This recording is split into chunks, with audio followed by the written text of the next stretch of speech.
नमस्कार, आप देख रहे हैं विस्टा न्यूज। मैं हूं दिवाकर विक्रम सिंह। 26 जनवरी के पहले जम्मू कश्मीर में आतंकियों के खिलाफ सुरक्षा बलों को बड़ी कामयाबी मिली है और जो कार्रवाई सुरक्षा बलों की तरफ से बुधवार को सुबह की गई उसमें 4 आतंकियों को ढेर किया गया और भारी मात्रा में गोला बारूद बरामद हुआ है। खबर यह है कि आतंकियों की योजना कश्मीर घाटी में बड़े आतंकी षड्यंत्र को अंजाम देने की थी और इसके लिए वो जम्मू के सिधरा क्षेत्र से जब आगे बढ़ रहे थे ट्रक के जरिए तो सुरक्षा बलों को इस षड्यंत्रकर्ताओं के पूरी गतिविधि की खबर मिली और वो तुरंत सक्रिय हुए। ट्रक को रोका गया और आतंकियों ने जब गोली चलाना शुरू किया तो जवाबी कार्रवाई की गई और उसमें 4 आतंकियों को ढेर कर दिया गया। बड़ी खबर है ये, लेकिन ये आतंकियों की जो गतिविधि है वो जम्मू इलाके से कश्मीर की ओर जा रही थी। एक बड़ी वारदात को अंजाम देने की फिराक में थे। हालांकि गृह मंत्री भी इस संदर्भ में बैठक करने वाले हैं और पूरी स्थिति का जायजा लेंगे, लेकिन सुरक्षा विशेषज्ञ कर्नल टीपीएस त्यागी हमारे साथ जुड़े हुए हैं। वो बताएंगे कि किस तरीके की योजना थी और ये आतंकियों के खिलाफ जो कार्रवाई की गई, जो सफलता मिली है, इसके मायने क्या है। आपका बहुत बहुत स्वागत कर्नल सर। धन्यवाद दिवाकर जी। सर, ये जो कार्रवाई हुई है ये सिधरा क्षेत्र जम्मू में हुई है। आतंकियों की योजना कश्मीर में बड़े षड्यंत्र को अंजाम देने की थी। ये जम्मू से श्रीनगर की ओर जो मूवमेंट था इसके मायने क्या हैं? देखिए सर, जम्मू और श्रीनगर नेशनल हाईवे पे एक बाईपास पड़ता है तवी के ऊपर, जहाँ जिसे सिरसा बाईपास कहते हैं जी। एक ट्रक जो जम्मू से श्रीनगर की तरफ जा रहा था, जो कुछ संदिग्ध दिखाई दिया, उसके पीछे सुरक्षा बलों ने अपनी गाड़ी लगा दी और सिरसा के जो चेक पॉइंट था वहां जाके उसको रोका।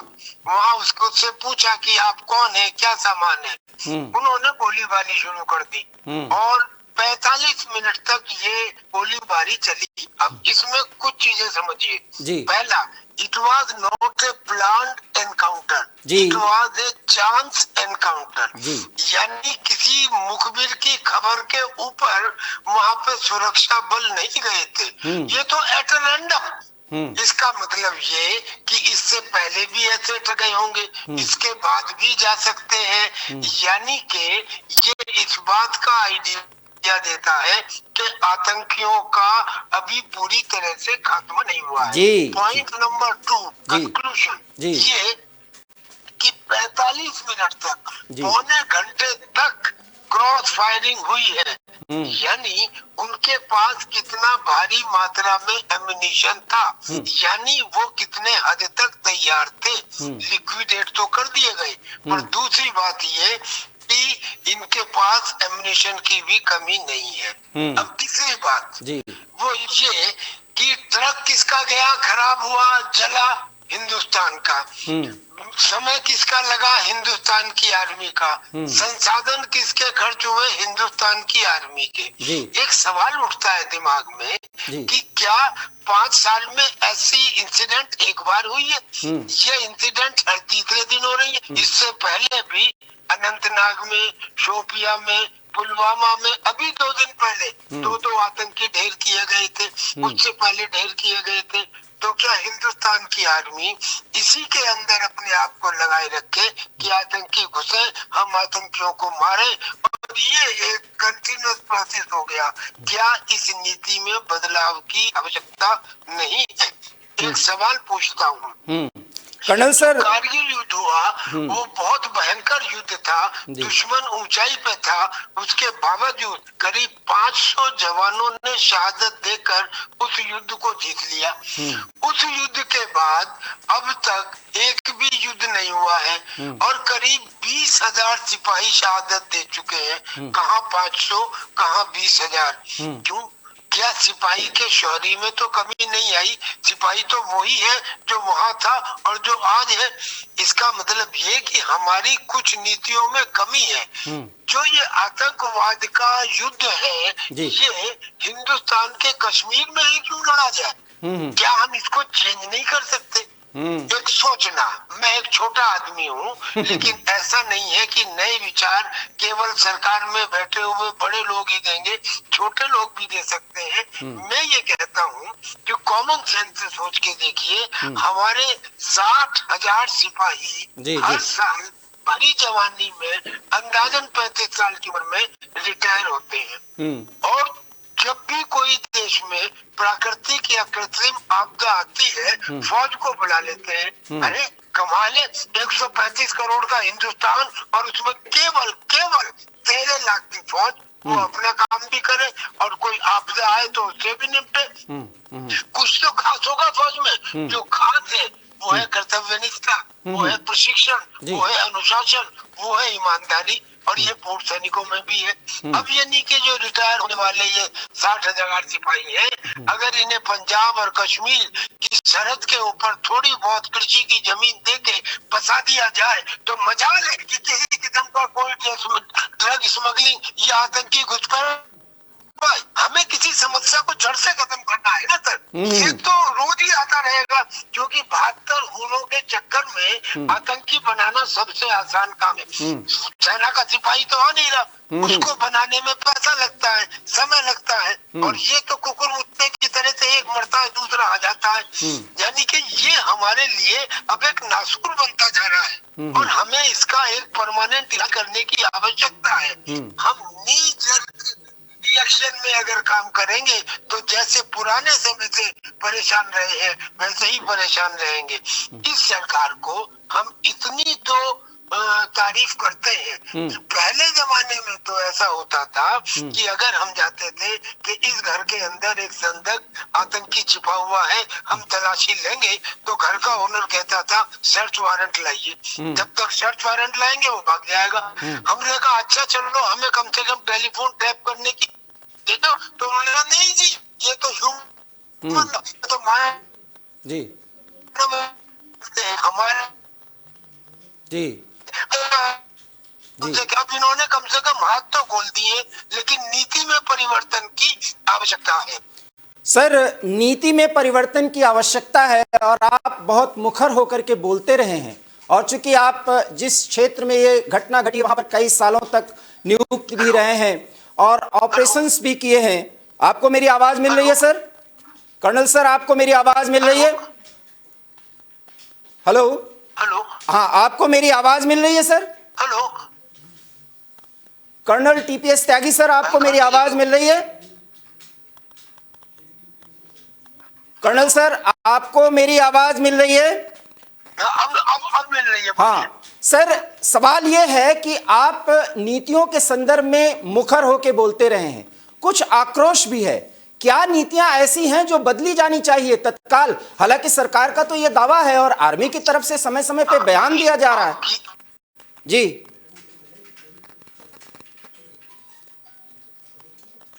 कर्नल सर, आपको मेरी आवाज मिली?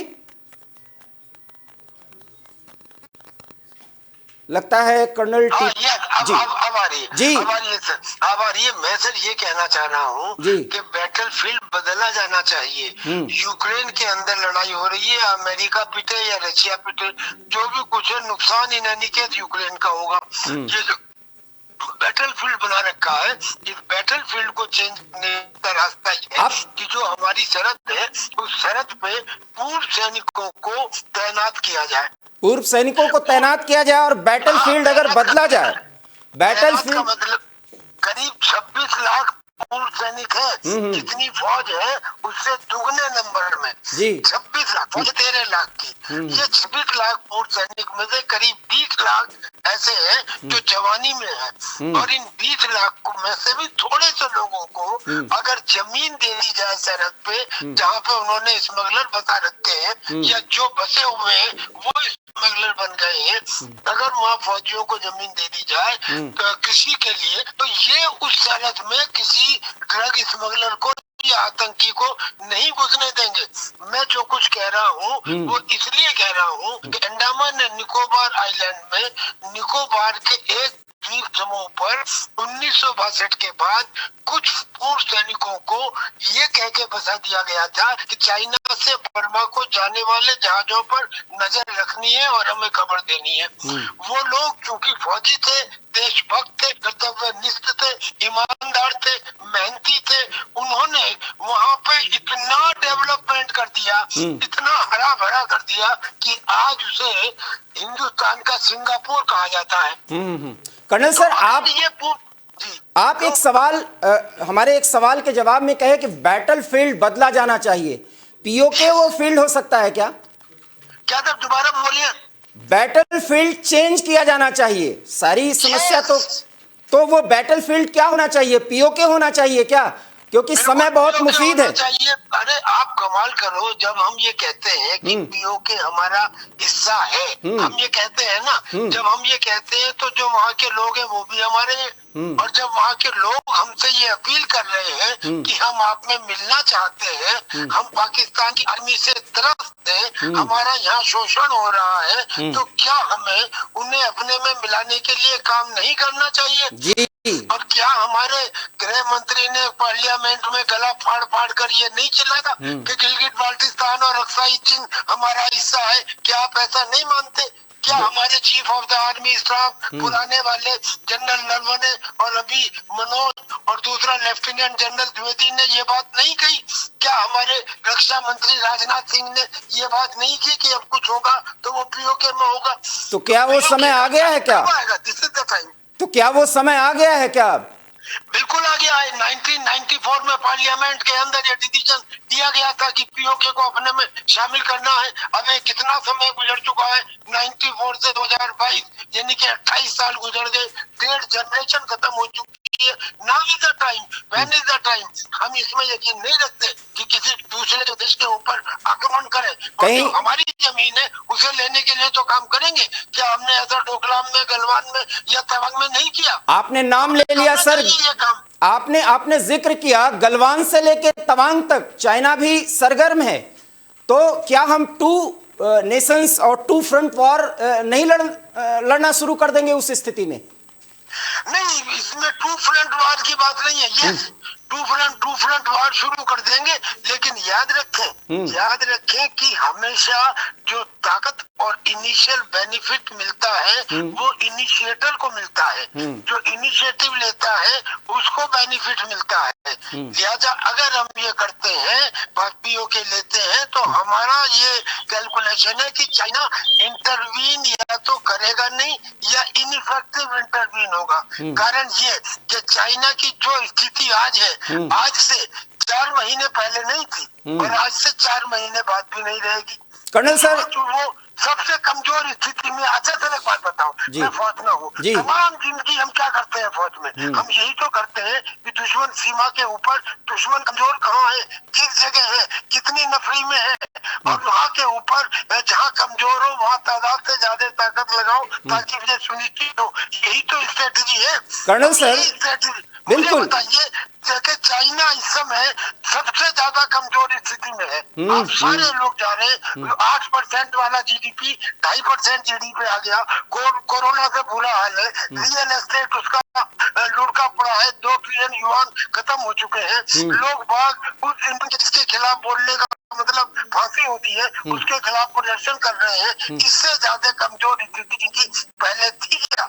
ये आगे उम्मीद की जा सकती है? सर, ऐसे ही सर यही हाल पाकिस्तान का है। सर, आप जियोपॉलिटिकल एनालिस्ट हैं। अभी पुतिन से जब मुलाकात हुई थी प्रधानमंत्री की, तो प्रधानमंत्री ने स्पष्ट तौर पर कहा कि your excellency, this is not time for war, ये युद्ध का समय नहीं है। तो ऐसे में इनिशिएशन की बात जो आप कह रहे हैं, इनिशिएटिव लेने की बात, कुछ ज्यादा नहीं हो जाएगा? हमारे ऊपर इंटरनेशनल प्रेशर नहीं पड़ेगा?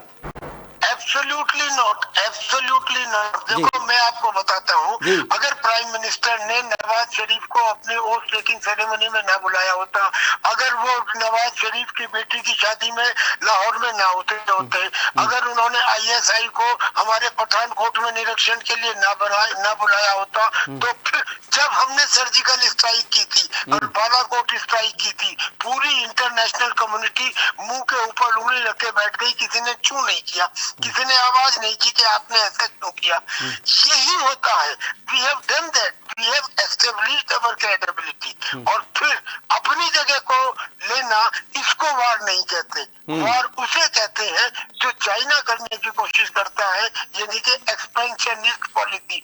क्या हम एक्सपेंशनिस्ट पॉलिसी कर रहे हैं? क्या हम किसी ऐसे देश के ऊपर लड़ाई लड़ रहे हैं जिसके ऊपर हमारा हक नहीं है? हम वो चीज ले रहे हैं जिसका हमारे पास न केवल हक है और चाइना की तरह हक नहीं है कि मेरा 12वीं शताब्दी के अंदर मेरे राजा के एरिया में था। ये हमारा जो हक है वो डॉक्यूमेंट के ऊपर बेस्ड है, राजा हरि सिंह ने लिख के दिया हुआ है। पाकिस्तान के पास अगर एक डॉक्यूमेंट हो तो दिखा दो।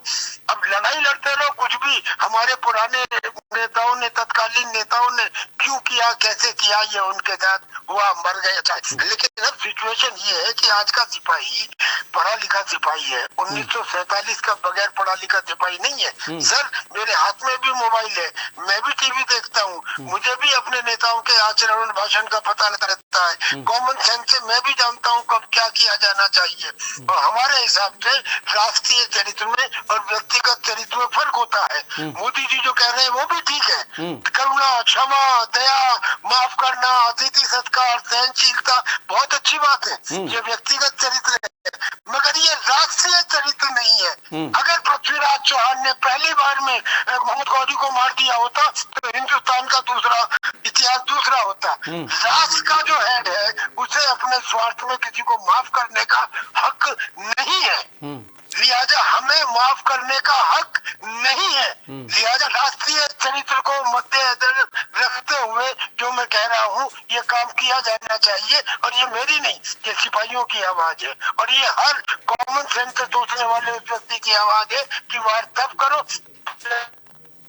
26 जनवरी के पहले, 26 जनवरी के दिन या 26 जनवरी के पहले एक बड़े आतंकी कार्रवाई की योजना थी इन आतंकियों की, यह खबर आ रही है सर। अगर कुछ ऐसा होता तो क्या वो ये समय ना होता जिसकी बात आप कर रहे हैं, एक बड़े सर्जिकल स्ट्राइक या बैटलफील्ड चेंज करके एक बड़ी कार्रवाई, और उसके पहले ही इस योजना को, उस षड्यंत्र को सुरक्षा बलों ने नाकाम कर दिया है। एक बड़ी अनहोनी जो घटने वाली थी उसको सुरक्षा बलों की मुस्तैदी ने टाल दिया। क्या कहना चाहेंगे? नहीं, बिल्कुल ठीक कह रहे हैं आप जी। सुरक्षा बलों ने मुस्तैदी से टाल दिया 45, जबकि ये प्लान नहीं था। चांस एनकाउंटर के अंदर, चांस एनकाउंटर यानी कि अचानक रैंडम एनकाउंटर में चारों आतंकियों को भारी गोला बारूद होने के बाद भी मार दिया, खत्म कर दिया। तो ये सुरक्षा बलों की एक बड़ी अच्छा उनका काम रहा है। और अगर ये ना हुआ होता तो पता नहीं 26 जनवरी से पहले इनका इस्तेमाल कहाँ होता। अब तो ये एक्ट तो बहुत अच्छा है, इसमें तो कोई डाउट है ही नहीं। मेरा तो कहना ये है कि इसकी पुनरावृत्ति के ऊपर स्थायी लगाम कैसे लगाई जाए। बिल्कुल बिल्कुल सर, एक अहम सवाल है, चूंकि आप रक्षा विशेषज्ञ हैं, जियोपॉलिटिकल एनालिस्ट भी हैं। सवाल यह है कि जनरल मुनीर जो इस समय पाकिस्तान के चीफ ऑफ आर्मी हैं, वो कश्मीर मामलों के विशेषज्ञ माने जाते हैं और पुलवामा षड्यंत्र को उन्होंने ही अंजाम दिलाया था। क्या उनकी कोई योजना है जम्मू कश्मीर में एक बड़ी कार्रवाई की? और अगर ऐसा है तो क्या वो तैयार हैं? क्योंकि इस बार पूरा देश कोई भी आक्रमण, कोई भी हमला झेलने की स्थिति में नहीं है। बिल्कुल ठीक कह रहे हैं आप। देखिए, जो पाकिस्तान की आर्मी है, अब तो वो जनरल मुनीर है, अब इससे पहले जनरल बाजवा थे, और उससे पहले चाहे राहिल शरीफ रहे हो या कोई और रहे हो, पाकिस्तान की आर्मी कश्मीर के इशू के ऊपर ही उसकी जिंदगी चलती है। अगर मान लीजिए कश्मीर का इशू रिजॉल्व हो जाता है तो फिर पाकिस्तान को आर्मी रखने की आवश्यकता क्या है? हिंदुस्तान तो उस पर अटैक करेगा नहीं, चाइना पाकिस्तान पर अटैक करेगा नहीं, फिर तो पाकिस्तान को ऐसी आर्मी रख ले जैसे नेपाल की है या भूटान की है। एक और अहम सवाल सर, एक और अहम सवाल, पाकिस्तान जिस तरीके से अफगानिस्तान में खास करके टीटीपी से तहरीके तालिबान पाकिस्तान से भिड़ रही है और जिस तरीके से उनकी आर्मी वहां पर इंगेज्ड है, क्या इस स्थिति में है जनरल मुनीर की एक बड़ा मोर्चा खोल पाए अगर इंडिया ने कोई कार्रवाई कर दी? रिटेलिएट करने की स्थिति में है वो? बिल्कुल इस स्थिति में नहीं है, क्योंकि जो तहरीके तालिबान पाकिस्तान है उसमें बलूचिस्तान की जो लिबरेशन आर्मी है वो भी मिल गई है, और उसके अंदर 3 तरह के लोग हैं। एक तो उसमें फाटा के लोग हैं, यानी कि फेडरली एडमिनिस्ट्रेड ट्राइबल एरिया फाटा, उसमें इस्लामिक फंडामेंटलिस्ट है, और उसमें बलूचिस्तान के लोग हैं, खैबर पख्तूनख्वा के लोग हैं। और इन लोगों ने अभी तक इनका एम 2 था कि हम यहाँ पे शरिया कानून लागू करेंगे, पार्लियामेंट में शरिया का झंडा फहराएंगे, जो उन्होंने वजीरिस्तान में फहरा भी दिया। इनका दूसरा ये था कि जो तालिबान है अफगानिस्तान का, उसका काबुल के ऊपर राज मुकम्मल बना रहना चाहिए। अब इन्होंने अपना तीसरा उद्देश्य ऐड कर लिया कि हम पाकिस्तान की आर्मी के खिलाफ जिहाद करेंगे। तो पाकिस्तान की आर्मी के खिलाफ जिहाद करने में इनके साथ में बलूचिस्तान की लिबरेशन आर्मी आ गई। इन्होंने 6 फौजियों को वहां पे मार दिया, 19 लोग घायल हो गए, उनमें से 8 मरने की कगार पे है। उससे पहले इन्होंने क्वेटा में 4 लोगों को वो कर दिया। तो अब जब टीटीपी पूरी तरह से उनके पीछे पड़ गया है, पाकिस्तान के पीछे, तो इसका मतलब कि पाकिस्तान की आर्मी का ध्यान तो बढ़ ही चुका है। पैसे पाकिस्तान में है नहीं, यानी कि वो मॉडर्नाइजेशन या कहीं से उम्मीद मिलने की उम्मीद नहीं है। और अगर कोई वार होता है तो वार में वार वेस्टेज रिजर्व, जिसे WWR कहते हैं, उसके बगैर वार को कंटिन्यू नहीं कर सकते। आप शुरू तो कर सकते हैं, आप 2 दिन के बाद में तुम्हारे पास WWR है ही नहीं, और हिंदुस्तान के पास वो 14 रोज का है। तो फिर तो अब मैंने कि जब सारी तरफ से हिसाब देख लिया कि नाव ऐसी सिचुएशन है जब आपको एक्शन लिया जा सकता है, मैं समझता हूँ कि एक्शन ये लिया जाना बहुत चाहिए। मुफीद समय है। लेकिन सर एक अंतिम सवाल है, जनरल मुनीर रावलपिंडी में बैठते हैं, जनरल मुनीर रावलपिंडी में बैठते हैं, शहबाज शरीफ इस्लामाबाद में बैठते हैं, और दोनों की चाबी इस समय अमेरिका में है, अमेरिका के हाथ में है, क्योंकि अमेरिका पैसा दे रहा है, सहयोग दे रहा है, तो उनका घर चल रहा है। घर मतलब पाकिस्तान का की जीवनचर्या चल रही है। क्या अमेरिका ऐसा होने देगा? बस ये बात आपकी बिल्कुल सही है। अगर कोई चीज इस समय हमारे अगेंस्ट जाती है तो वो ये जाती है कि यद्यपि अमेरिका हमारे साथ क्वेड में है, यद्यपि अमेरिका हमारे साथ अब दिखा रहा है कि मुझे चाइना को रोकने के लिए हिंदुस्तान की जरूरत है, लेकिन असलियत ये है कि टीटीपी की जो है पाकिस्तान वाली, ये अफगानिस्तान तालिबान का एक हिस्सा है। और अफगानिस्तान तालिबान ने अमेरिका जब छोड़ के गया था अफगानिस्तान से, तो एक संधि हुई थी, और उस संधि में एक शर्त ये थी कि हम टीटीपी को, यानी कि पाकिस्तान के तालिबान को अफगानिस्तान की धरती से ऑपरेट नहीं होने देंगे। मगर अब वो ऑपरेट होने दे रहे हैं। क्यों होने दे रहे हैं? क्योंकि उनका और पाकिस्तान का डुरंड लाइन के ऊपर झगड़ा शुरू हो गया है। वहाँ पे चमन बॉर्डर के ऊपर रोज मारपीट, पिटाई और गोलीबारी हो रही है। ऐसी स्थिति में अब ये टीटीपी न केवल पाकिस्तान के लिए खतरा है, बल्कि अमेरिका के लिए भी खतरा है। और अगर ये अमेरिका के लिए खतरा है तो 2 दुश्मन आपस में दोस्त हो जाते हैं। यानी कि इस समय वो अमेरिका पाकिस्तान को पैसे से भी मदद करेगा, जो सपोर्ट हो सकेगी पॉसिबल वो करेगा। बस हमारी रे ऑफ होप ये है कि वो उनको मदद जितनी चाहे करे, हमारा वो 1971 की तरह से अपोज ना करे। इसका मतलब है कि समय बहुत सुटेबल है और भारत को कार्रवाई कर देना चाहिए, क्योंकि 2 फ्रंट वॉर की जो स्थिति है वो नहीं बनने वाली, क्योंकि चीन भी परेशान है और पाकिस्तान के अंदरूनी हालात बहुत खराब हैं। लेकिन मजबूर है कि जो प्रॉक्सी वॉर उसने 1988 से शुरू किया, उसको एक अंजाम तक पहुंचाना ही चाहता है, इसलिए कार्रवाई की सख्त है। यही कहना चाहते हैं आप सर? बिल्कुल यही कहना चाहता हूं। बहुत बहुत धन्यवाद, आपने इस महत्वपूर्ण मुद्दे पर बात की।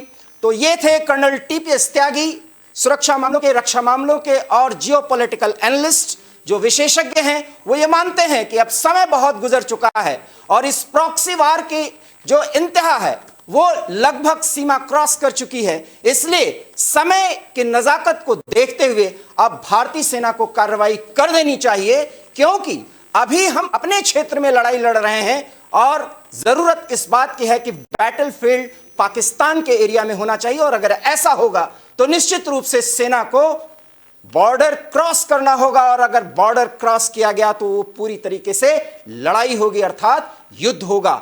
उस स्थिति में क्या भारत पूरी तरीके से तैयार है और पाकिस्तान उसका क्या जवाब दे पाएगा? ये सुरक्षा बलों के जो जानकार हैं, सुरक्षा मामलों के जो विशेषज्ञ हैं, वो ये मानते हैं कि भारत के सामने पाकिस्तान टिक नहीं सकता, इसलिए कार्रवाई की दरकार है और पीओके को वापस लेने का यही एक सुनहरा मौका है। क्या होगी अगली कार्रवाई और क्या दिया जाएगा इसका जवाब? एवी स्टार न्यूज आपको जानकारी देता रहेगा, लेकिन इसके लिए आपको देखते रहना होगा एवी स्टार न्यूज, क्योंकि यहां खबरों का सिलसिला कभी नहीं थमता। फिलहाल मुझे दीजिए इजाजत, नमस्कार। Thank you. Thank you sir.